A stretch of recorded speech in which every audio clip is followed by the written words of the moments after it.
नमस्कार, आप देख रहे हैं तेज इंडिया लाइव न्यूज और मैं हूं आपके साथ रजत। आइए दिखाते हैं दिन भर की कुछ खास छोटी और बड़ी खबरें।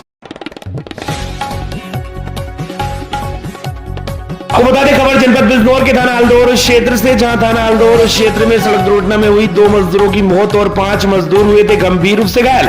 इसी मामले में आज आजाद समाज पार्टी के राष्ट्रीय अध्यक्ष चंद्रशेखर आजाद ने मुख्यमंत्री के नाम संबोधित एक ज्ञापन जिलाधिकारी अंकित अग्रवाल को दिया और मृतक युवकों के परिजनों को 25 लाख रुपए और घायलों के परिजनों को 10 लाख रुपए मुआवजा दिलाने की मांग की है और मृतक के एक परिवार को सरकारी नौकरी की मांग भी की है। बता दें चंद्रशेखर आजाद ने सरकार पर निशाना साधते हुए कहा कि यह निकम्मी सरकार है। दरअसल आपको बता दें जनपद बिजनौर के थाना अल्दौर क्षेत्र के मुरादाबाद रोड पर भारत नगर कॉलोनी के पास 3 दिन पूर्व तेज रफ्तार डीसीएम ने ट्रैक्टर और गाय मशीन को जोरदार टक्कर मार दी थी, जिसमें मशीन पर बैठे लगभग 7 मजदूरों में से 2 मजदूरों की मौके पर ही दर्दनाक मौत हो गई थी। लगभग 5 मजदूर गंभीर रूप से घायल हो गए थे। तो वही घटना से मौके पर चीख पुकार मच गई थी और गुस्सा खाए परिजनों ने कार्रवाई की मांग को लेकर हाईवे जाम कर दिया था, जिसमें आज आजाद समाज पार्टी के राष्ट्रीय अध्यक्ष चंद्रशेखर आजाद ने मुख्यमंत्री के नाम संबोधित एक ज्ञापन जिलाधिकारी अंकित अग्रवाल को दिया है और मृतकों युवकों के परिजनों को 25 लाख और घायलों के परिजनों को 10 लाख रुपए मुआवजा देने की मांग की है। वहीं चंद्रशेखर आजाद ने सरकार पर निशाना साधते हुए कहा कि ऐसी निकम्मी सरकार और निकम्मे अधिकारी कम से कम उनकी सुध लेने तो जाते, यहाँ पर अगर जानवर भी मर जाए तो उस पर भी संज्ञान लिया जाता है, कम से कम उनके आंसू पहुंचने तो जाते। और कहा कि मृतक युवकों के परिवार को एक सरकारी नौकरी मिलनी चाहिए। बिजनौर के अल्दौर से संवाददाता गुड्डू भारती की देखी खास रिपोर्ट।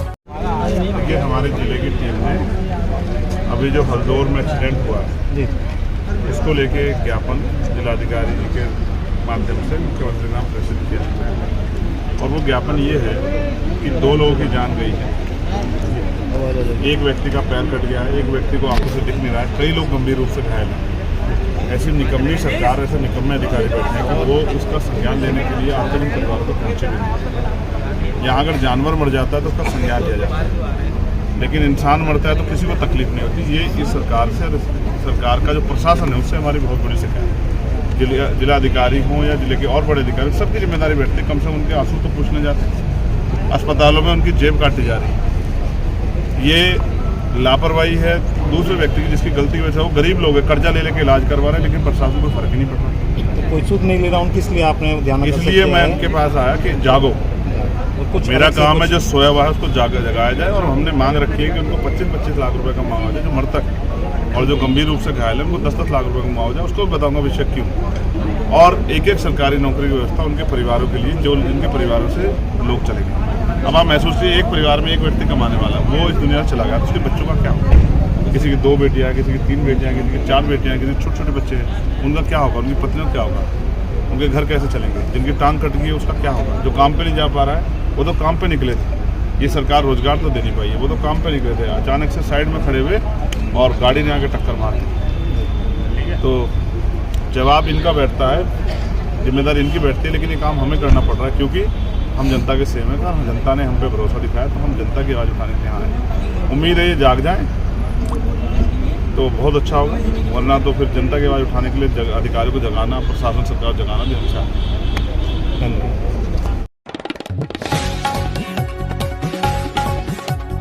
बता दें वहीं जनपद बिजनौर में पुलिस अधीक्षक ने पुलिस लाइन परेड ग्राउंड में वाहनों को हरी झंडी दिखाकर किया रवाना। लोकसभा चुनाव गैर जनपद जाने वाले पुलिस फोर्स को ब्रीफ कर आवश्यक दिशा निर्देश दिए। तीसरे चरण के मतदान ड्यूटी में लगी पुलिस फोर्स को किया गया रवाना। बता दें बिजनौर पुलिस लाइन ग्राउंड से पूरी फोर्स हुई रवाना। बिजनौर से संवाददाता गुड्डू भारती की देखी खास रिपोर्ट।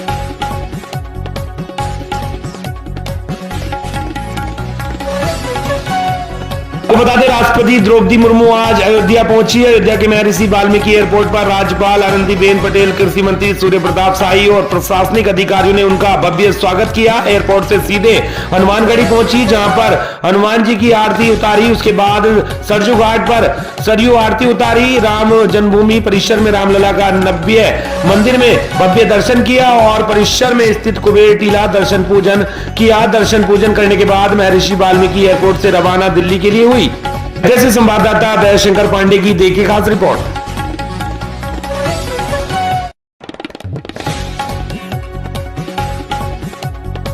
बता दें खबर बिहार के जिला कैमूर से, जहां कैमूर जिले के दुर्गावती थाना अंतर्गत फर्जी लूट का पुलिस ने किया सफल अनावरण। बता दें वादी की निशानदेही पर लूट की रकम की गई बरामद। आपको बता दें दिनांक 18/4/2024 को दुर्गावती थाना अंतर्गत महमूदगंज एवं धनेचा के बीच 4 अज्ञात अपराध कर्मियों के द्वारा वादी कुश कुमार सिंह पिता राजदेव सिंह ग्राम क्रमाही थाना राजपुर जिला रोहतास के साथ हाथापाई करके एक वीवो कंपनी का स्मार्ट मोबाइल, एक सैमसंग कंपनी का टैब, बायोमेट्रिक मशीन, गाड़ी के डिग्गी से रखे 1,50,787 रुपए एवं मोटरसाइकिल की चाबी लूट की घटना प्रतिवेदित कराई गई थी। अरे आपको अनुसंधान के क्रम में दुर्गावती थाना पुलिस के द्वारा तकनीकी अनुसंधान के आधार पर कांड का सफल अनावरण करते हुए तथाकथित लूट की गई मोबाइल तथा लूटी गई कुल रकम 1,50,787 रुपए को कांड के बादी कुश कुमार सिंह के निशानदेही पर बादी के घर से तथा लूटी गई सैमसंग टैब, क्षतिग्रस्त बायोमेट्रिक मशीन, पॉकेट पर्स, खाली एवं बैग बादी की निशानदेही पर घटनास्थल से पश्चिमी फ्लाईओवर के दक्षिणी शीशम के बगीचे में स्थित कुआं के पास से बरामद किया गया है। कांड के बादी कुश कुमार सिंह के द्वारा पूछताछ के क्रम में स्वीकार किया गया है कि इनके द्वारा दर्ज कराया गया दुर्गावती थाना कांड संख्या 102/24 फर्जी है। वह पैसे मोबाइल लूट जैसी घटना नहीं घटित हुई थी। बादी कुश कुमार सिंह को विगत कुछ वर्षों से ऑनलाइन सट्टा खेलने का आदत हो जाने से 8-10 लाख रुपए हार चुका था। सट्टे के कारोबार में फंस जाने में पैसा सट्टे में हार जाने के कारण एक सोची समझी साजिश के तहत एक फर्जी लूट की घटना को अंजाम दिया गया था। पुलिस ने आज सफल अनावरण कर दिया है। आर के कैमूर से हमारे संवाददाता अमरीश कुमार की देखिए खास रिपोर्ट। चूंकि आदतन ये जुआ खेलने के आदि हो गए ऑनलाइन गेमिंग के, इसीलिए इन्होंने इस तरह का एक स्वांग रच के घटना को अंजाम दिया था। किसी तरह अवांछित मामले पहले पाए गए हैं या फिर इससे पहले भी? नहीं, ये पहला इनका घटना है। तो पुलिस के द्वारा चूँकि ये जो अपराध इन्होंने किया है, गलत सूचना दिया है, अपनी कंपनी का पैसा इन्होंने गबन किया है, इसके लिए फिर पुलिस के बयान पे इनके विरुद्ध 409, 420, 182 में IPC में प्राथमिकी दर्ज करके इनको जेल। सर कहाँ से गिरफ्तारी की गई, कहाँ से? गिरफ्तारी इनके घर से इनको किया गया था। ये रोहतास के रहने वाले हैं, राजपुर थाना क्षेत्र के रहने वाले हैं। वहीं से गिरफ्तारी की गई थी। SHO और एक टीम बनाई गई थी और SDPO मोहनिया के देखरेख के नियंत्रण में हो रहा था। ये टीम के द्वारा गिरफ्तारी किया गया था। घर से पैसा बरामद हुआ और घटना स्थल के पास ही एक सूखा हुआ कुआं है, वहीं पर इन्होंने फेंक दिया था बाकी जो कंपनी का टैब और बाकी सामान है, इनके ही निशानदेही पे उस कुएं से बाकी चीज़ों को बरामद किया गया। सिंगल है कि इनके पीछे मामला? बता दें छत्तीसगढ़ के जिला मुंगेली में रखा गया विजय संकल्प। बता दें हम बात कर रहे हैं लोकसभा चुनाव की, जहां सरगर्मी का माहौल छाया हुआ है। वहीं जिला मुंगेली में भाजपाई कार्यकर्ताओं के द्वारा विजय संकल्प सम्मेलन रखा गया, जहां मुख्यमंत्री विष्णुदेव साय ने लोकसभा संसदीय प्रत्याशी तोखन साहू को विजयी बताते हुए 11 की 11 बीजेपी सीट लाने की बात कही और जीत का झंडा बनाने की बात कही। इसी क्रम में भाजपा कार्यकर्ताओं के अलावा लोगों की भारी भीड़ देखने को मिली। मुंगेली से हमारे संवाददाता अतुल गुप्ता की देखिए खास रिपोर्ट। हाथ लग ना लोकसभा चुनाव 2024 बिलासपुर संसदीय क्षेत्र सहित पूरे भारत देश में आम जनता इस चुनाव को लड़ रही है। माननीय मोदी जी को तीसरी बार प्रधानमंत्री, इतने उत्साह का वातावरण है, इतने कार्यकर्ताओं में जोश है, इतना जुनून है कि मोदी जी फिर से इस देश के प्रधानमंत्री बने। इस देश का गौरव, इस देश का मान सम्मान पूरे विश्व में माननीय मोदी जी स्थापित हुए हैं। इसलिए पूरे देश के लोगों के मन में एक विश्वास है कि इस देश की आशाओं को, आकांक्षाओं को माननीय मोदी जी पूरा करेंगे। एक देवेंद्र यादव को लेकर के एक बात आ रही है कि लोग बीजेपी के लोग सवाल उठाने के बाहरी है, तो आप खुद बीजेपी के प्रत्याशी होने के नाते कहाँ तक पाते हैं उनको?